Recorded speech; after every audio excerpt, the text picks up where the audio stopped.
السلام علیکم ورحمۃ اللہ وبرکاتہ۔ نحمد و نصلی علی رسولہ الکریم، اما بعد فاعوذ باللہ من الشیطان الرجیم، بسم اللہ الرحمن الرحیم۔ رب اشرح لی صدری ویسر لی امری واحلل عقدۃ من لسانی یفقہوا قولی واجعل لی وزیرا من اہلی ربنا زدنا علما اللہم فقہنا فی الدین یا مقلب القلوب ثبت قلبی علی دینک یا مصرف القلوب صرف قلبی علی طاعتک اللہم الہمنی رشدی واعذنی من شر نفسی اللہم انی اسألک الہدی والتقی والعفاف والغنی رب اغفر وارحم وانت خیر الراحمین رب ارحمہما کما ربیانی صغیرا ربنا آتنا من لدنک رحمۃ وہیئ لنا من امرنا رشدا ربنا ظلمنا انفسنا وان لم تغفر لنا وترحمنا لنكونن من الخاسرین ربنا لا تزغ قلوبنا بعد اذ هديتنا وهب لنا من لدنك رحمة انك انت الوهاب رب اغفر وارحم وانت خیر الراحمین الفاطر السماوات والارض انت ولی فی الدنیا والآخرہ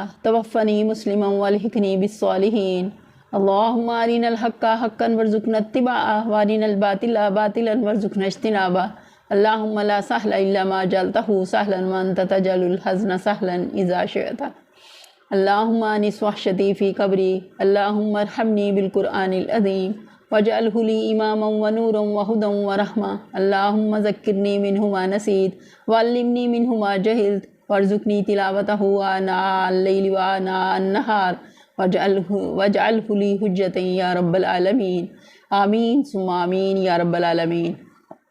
اپنے لیسن کا آغاز کرتے ہیں۔ ہم پڑھ رہے ہیں 5واں پارہ سورہ النساء۔ ہم نے آیت نمبر 47 تک پڑھا تھا۔ الحمدللہ آج ہم پڑھیں گے 48۔ اعوذ باللہ من الشیطان الرجیم، میں پناہ مانگتی ہوں اللہ کی شیطان مردود سے۔ بسم اللہ الرحمن الرحیم، شروع اللہ کے نام سے جو بڑا مہربان نہایت رحم کرنے والا ہے۔ ان اللہ لا یغفر ان یشرک بہ ویغفر ما دون ذلک لمن یشاء ومن یشرک باللہ فقد افترى اسما عظیما۔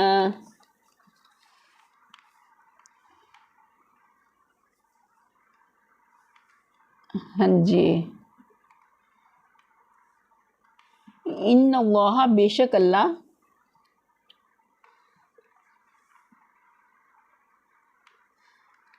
اللہ بس شرک ہی کو معاف نہیں کرتا، اس کے ماسوا دوسرے جس قدر گناہ ہیں وہ جس کے لیے چاہتا ہے معاف کر دیتا ہے۔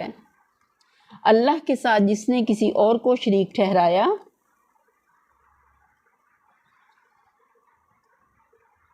اور اس نے تو بہت ہی بڑا جھوٹ تصنیف کیا۔ شرک ظلم عظیم ہے اور بڑے سخت گناہ کی بات کی۔ یہ اس لیے فرمایا کہ اہل کتاب اگرچہ انبیاء اور کتب آسمانی کی پیروی کے مدعی تھے مگر شرک میں مبتلا ہو گئے تھے۔ اللہ کے ساتھ یہ بیماری ان میں جڑ پکڑ گئی تھی۔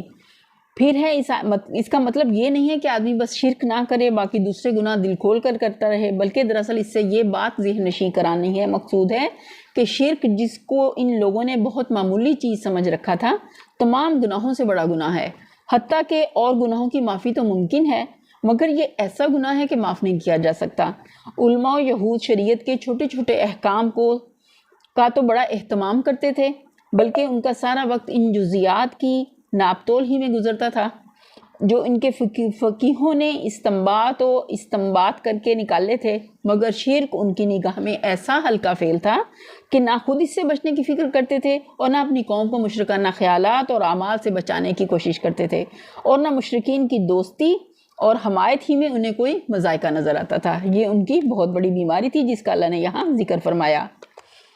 آگے ہم دیکھتے ہیں اگلی آیت، الم تر الی الذین یزکون انفسہم بل اللہ یزکی من یشاء ولا یظلمون فتیلا۔ تم نے ان لوگوں کو بھی دیکھا جو بہت اپنی پاکیزگی کا دم بھرتے ہیں۔ اللہ کو یہ بات ناپسند ہے کہ کوئی شخص اپنے آپ کو بہت ہی بڑا نیکوکار سمجھے، اس کو کتنا بھی اللہ کے راستے میں اپنا آپ لگائے لیکن اس کو ہمیشہ عاجزی انکساری اپنے اندر اس کو پروان دینا ہے، نہ کہ اپنے آپ کو کوئی چیز سمجھنا۔ اگر اس کو نیکی کی توفیق مل بھی رہی ہے تو وہ تو اللہ کی مدد اور اس کی توفیق کے ساتھ ہے، اس کے فضل کے ساتھ ہے، ورنہ انسان کچھ نہیں کر سکتا۔ لا حول ولا قوت الا باللہ۔ جب بھی شیطان کوئی اس طرح کا انسان کے دل میں وسوسہ ڈالنے کی کوشش کرے کہ وہ کوئی بڑی چیز ہے، فوراً لا حول ولا قوت الا باللہ پڑھ لینا چاہیے۔ آگے آیت کا ترجمہ ہے، حالانکہ پاکیزگی تو اللہ ہی جسے چاہتا ہے عطا کرتا ہے، اللہ ہی کے مشیت سے انسان کو پاکیزگی ملتی ہے، اس کا مطلب ہے، اور انہیں جو پاکیزگی نہیں ملتی تو در حقیقت ان پر ذرہ برابر بھی ظلم نہیں کیا جاتا۔ یہاں کہ جو اس تقوی سے، پرہیزگاری سے محروم رہتے ہیں، یہ نہیں کہ اللہ نے ان پر ظلم کیا، بلکہ کیا ہوتا ہے کہ ان کے دلوں کے اندر اس کی اہلیت ہی نہیں ہوتی۔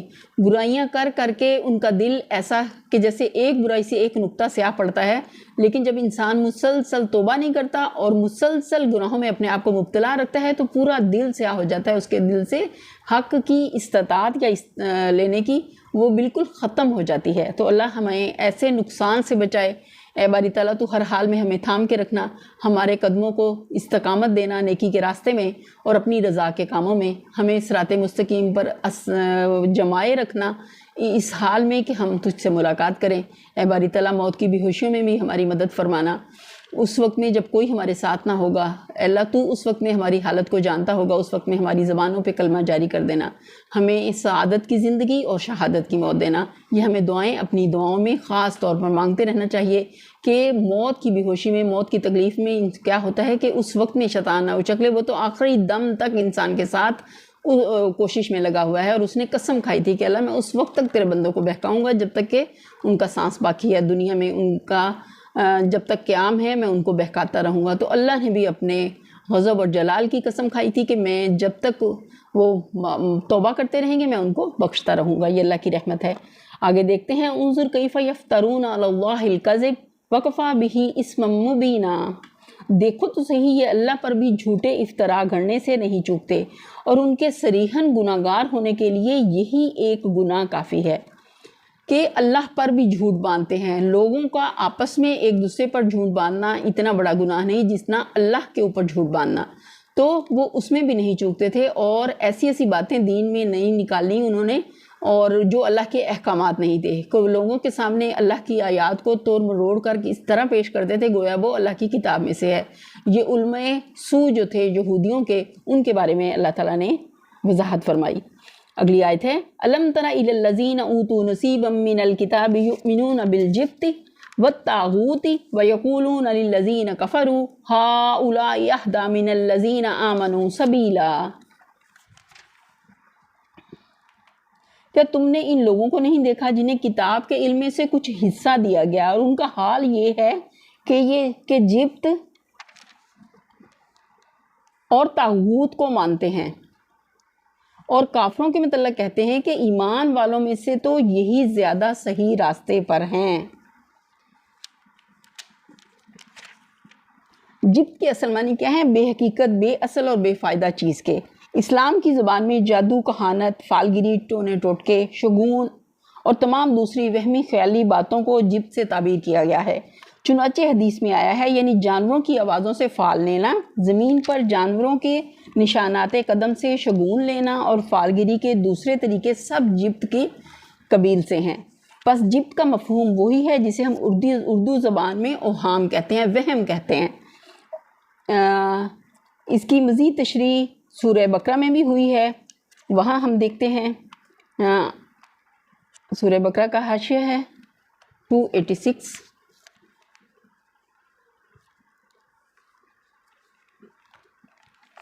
جی، طاغوت لغت کے اعتبار سے ہر اس شخص کو کہا جائے گا جو اپنی جائز حد سے تجاوز کر گیا ہو۔ قرآن کی اسلام میں طاغوت سے مراد وہ بندہ ہے جو بندگی کی حد سے تجاوز کر کے خود آقائی کا دم بھرے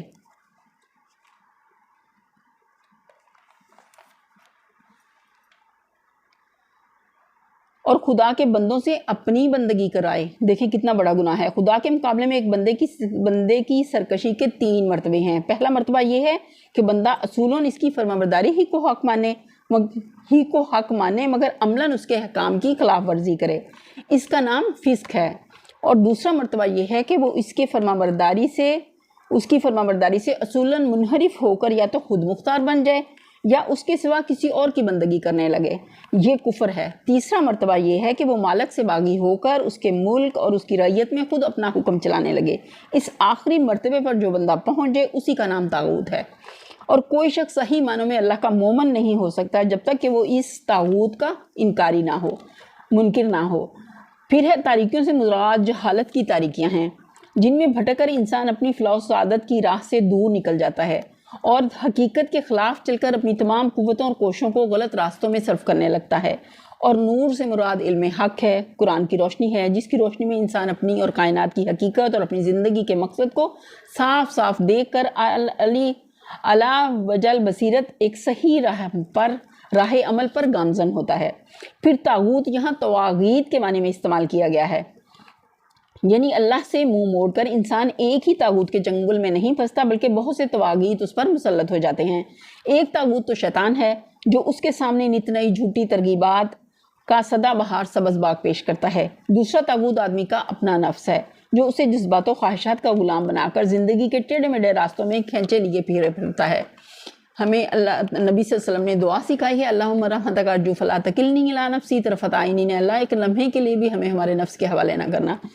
تو ہمیں یہ مانگتے رہنا چاہیے کہ ہم اپنی نفس کی غلامی کی زندگی گزاریں، اے باری تعالیٰ ہم وہ کریں جو تیری رضا کے کام ہیں۔ اور بے شمار طاغوت باہر کی دنیا میں پھیلے ہوئے ہیں، بیوی بچے، رشتہ دار اور اقربا، برادری اور خاندان، دوست اور آشنا، سوسائٹی اور قوم، پیشوا اور رہنما، حکومت اور حکام، یہ سب اسی کے لیے طاغوت ہی طاغوت ہوتے ہیں، جن میں سے ہر ایک اس سے اپنی اغراض کی بندگی کراتا ہے، اور بے شمار آقاؤں کا یہ غلام ساری عمر اسی چکر میں پھنسا رہتا ہے کہ کس آقا کو خوش کرے اور کس کی ناراضگی سے بچے۔ وہ علامہ اقبال کا ایک شعر ہے نا کہ وہ ایک سجدہ جسے تو گناہ سمجھتا ہے 1000 سجدوں سے دیتا ہے آدمی کو نجات، کہ جب انسان کے دل میں ایک اللہ کا ڈر آ جاتا ہے اور کیا ہوتا ہے اس کے دل سے سارے ڈر نکل جاتے ہیں، وہ ایک اللہ کی بندگی میں اپنے آپ کو دیتا ہے تو اس کے لیے راہیں آسان ہو جاتی ہیں، حق پر چلنا آسان ہو جاتا ہے۔ لیکن جو ڈگمگاتا ہے، کبھی ادھر کو کبھی ادھر، کبھی شیطان کی مانتا ہے کبھی اپنے نفس کی مانتا ہے، تو وہ پھر کیا ہوتا ہے، صراط مستقیم سے بھٹک جاتا ہے۔ نبی صلی اللہ علیہ وسلم نے جس طرح ایک خط مستقیم بالکل سیدھا خط کھینچا تھا اور کہا تھا کہ یہ اللہ کا راستہ ہے، اور اس کے دائیں بائیں ٹیڑھی لائنیں کھینچی اور بتایا یہ طاغوت کے راستے ہیں، تو ہمیں اللہ تعالیٰ اس سے اپنی پناہ میں رکھے۔ اگلی آیت دیکھتے ہیں، اولئک الذین لعنہم اللہ ومن یلعن اللہ فلن تجد لہ نصیرا۔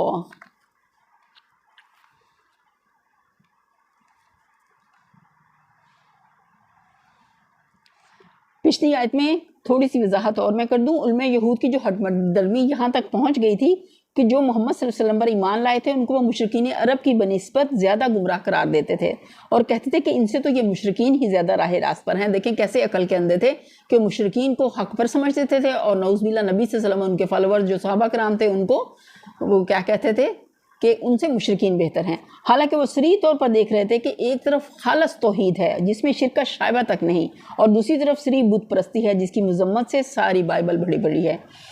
ابھی جو ہم نے آیت پڑھی، ایسے ہی لوگ ہیں، اللہ نے بتا دیا کہ ایسے ہی لوگ ہیں جن پر اللہ نے لعنت کی، اور جس پر اللہ لعنت کر دے پھر اس کا کوئی مددگار نہیں پاؤ گے۔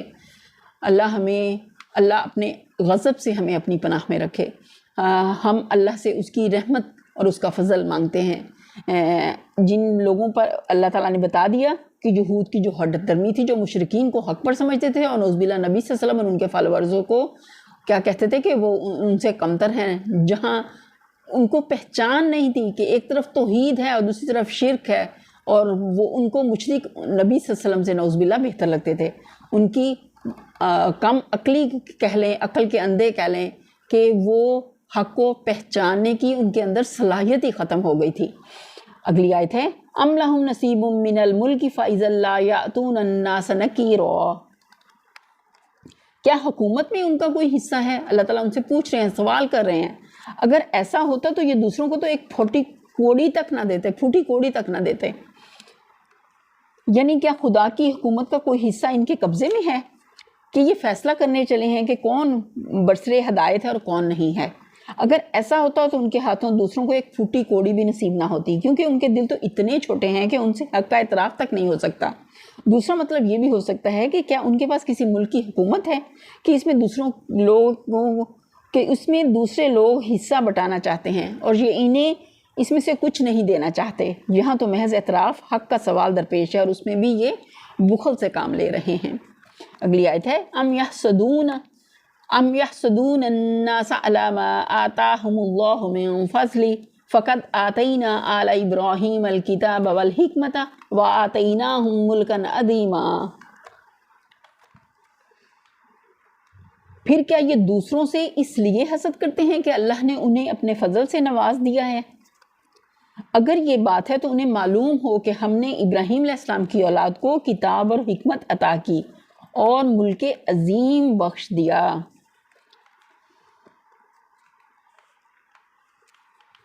یعنی یہ اپنی نااہلی کے باوجود اللہ کے جس فضل اور جس انعام کی آس خود لگائے بیٹھے تھے، اس سے جب دوسرے لوگ سرفراز کر دیے گئے اور عرب کے امیوں میں ایک عظیم الشان نبی کے ظہور کی وہ روحانی، اخلاقی اور ذہنی و عملی زندگی پیدا ہو گئی جس کا لازمی نتیجہ عروج و سربلندی ہے، تو اب یہ اس پر حسد کر رہے ہیں اور یہ باتیں اسی حسد کی بنا پر ان کے منہ سے نکل رہی ہیں۔ پھر ملک عظیم سے مراد دنیا کی امامت و رہنمائی اور اقوام عالم پر قائدانہ اقتدار ہے، جو کتاب اللہ کا علم پانے اور اس علم و حکمت کے مطابق عمل کرنے سے لازماً حاصل ہوتا ہے۔ جو اللہ کے لیے اپنا آپ خالص کرتا ہے، اللہ اس سے دنیا میں بھی سربلندی دیتے ہیں، اور آخرت میں تو اللہ نے کہہ دیا صاف کہ آخرت مومنین کے لیے ہے، مسلمین کے لیے ہے، جو خالص یکسو ہو کر اللہ کے لیے اپنا آپ خالص کر لیں۔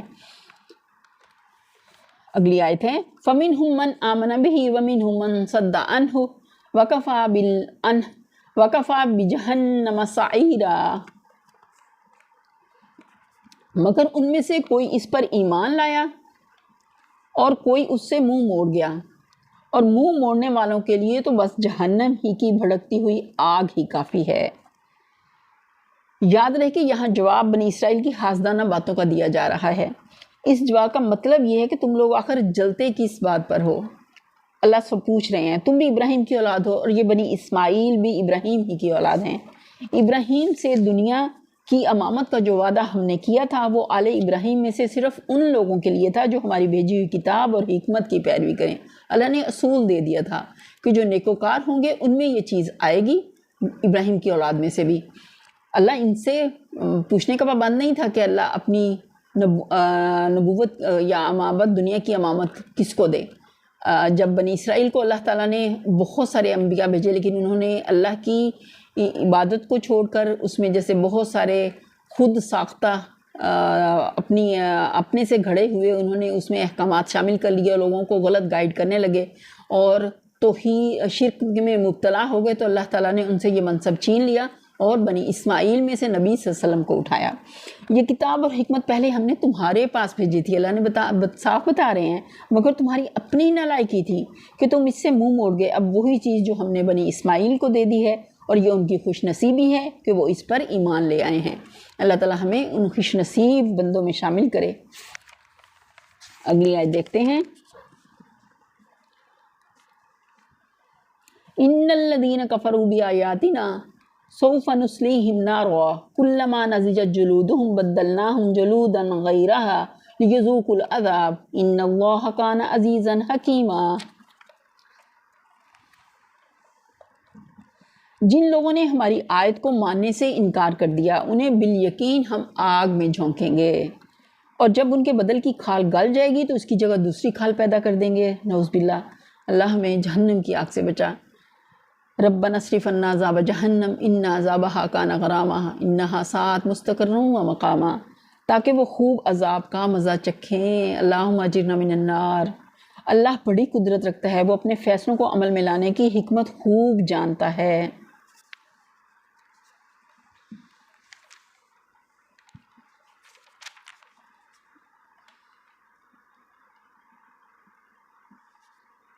بہت زیادہ لرزا دینے والی آیت ہے کہ اللہ تعالیٰ کہتے ہیں کہ سب سے زیادہ تکلیف انسان کو سکن پہ ہوتی ہے۔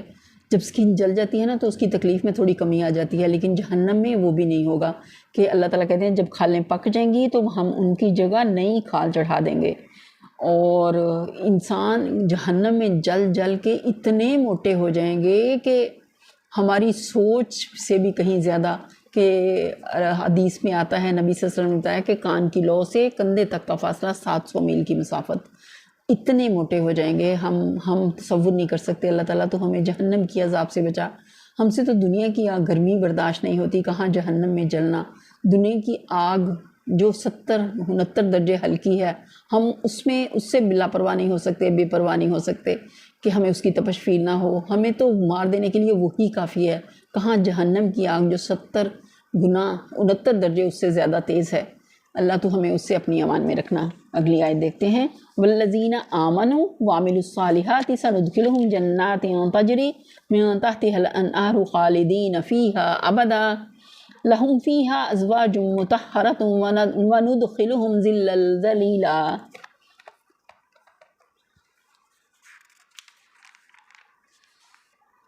اور جن لوگوں نے ہماری آیات کو مان لیا، دیکھیں خوشخبری بھی اللہ ساتھ ہی دے رہے ہیں، جہاں جہنم کی بات ہے وہاں ساتھ ہی اللہ نیک لوگوں کا بھی ذکر کر رہے ہیں کہ ان کا انجام کتنا شاہانہ ہوگا، کتنا شاندار ہوگا، کیسی دائمی جنت میں ہوں گے، گھنے سایوں میں ہوں گے، اور نیک عمل کیے، کہ صرف ایمان لانا کافی نہیں، نیک عمل ساتھ شرط ہے۔ اور ان کو ہم ایسے باغوں میں داخل کریں گے جن کے نیچے نہریں بہتی ہوں گی، جہاں وہ ہمیشہ رہیں گے، اور ان کو پاکیزہ بیویاں ملیں گی، اور انہیں ہم گھنی چھاؤں میں رکھیں گے۔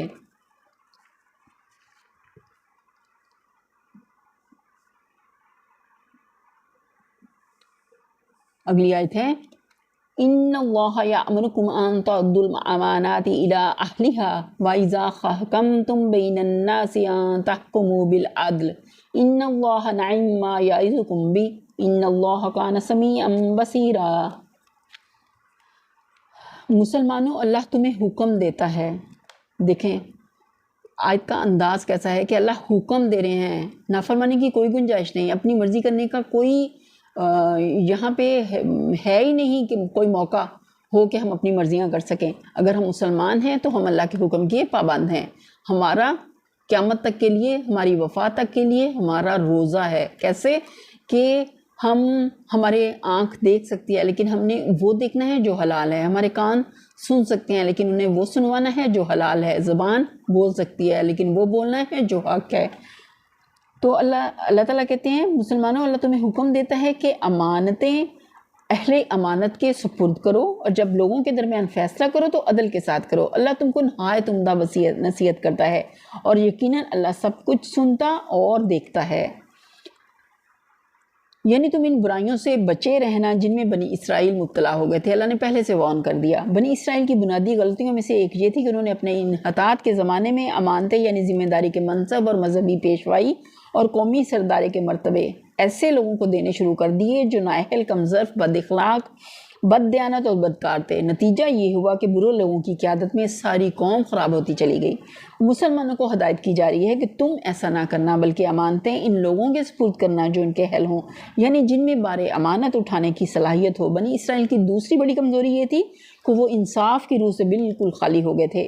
وہ شخصی اور قومی اغراض کے لیے بے تکلف ایمان نگل جاتے تھے، صریح ہٹ درمی برت جاتے تھے، انصاف کے گلے پر چھری پھیرنے میں انہیں ذرا تعامل نہ ہوتا تھا۔ ان کی بے انصافی کا تلخ ترین تجربہ اس زمانے میں خود مسلمانوں کو ہو رہا تھا۔ ایک طرف ان کے سامنے محمد صلی اللہ علیہ وسلم اور ان پر ایمان لانے والوں کی پاکیزہ زندگیاں تھیں، دوسری طرف وہ لوگ تھے جو بتوں کو پوج رہے تھے، بیٹیوں کو زندہ گاڑتے تھے، ستیلی ماؤں تک سے نکاح کر لیتے تھے، اور کعبے کے گرد مادر زاد ننگے ہو کر طواف کرتے تھے۔ یہ نام نہاد اہل کتاب ان میں سے دوسرے گروہ کو پہلے گروہ پر ترجیح دیتے تھے، اور ان کو یہ کہتے ہوئے ذرا شرم نہ آتی تھی کہ پہلے گروہ کے مقابلے میں یہ دوسرا گروہ زیادہ صحیح راستے پر ہے۔ دیکھیں کیسے عقل کے اندھے تھے۔ اللہ تعالیٰ ان کی اس بے انصافی پر تنبیہ کرنے کے بعد اب مسلمانوں کو ہدایت کرتا ہے کہ تم کہیں ایسے بے انصاف نہ بن جانا، خواہ کسی سے دوستی ہو یا دشمنی، بہرحال بات جب کہو تو انصاف کی کہو، اور فیصلہ جب کرو تو عدل کے ساتھ کرو، کہ یہ اللہ کو پسند ہے۔ یہیں پر ہم اپنے لیسن کا اختتام کرتے ہیں۔ وآخر دعوانا ان الحمدللہ رب العالمین۔ سبحان ربک رب العزت عما یصفون وسلام علی المرسلین والحمدللہ رب العالمین۔ آمین ثم آمین یا رب العالمین۔ السلام علیکم ورحمۃ اللہ وبرکاتہ۔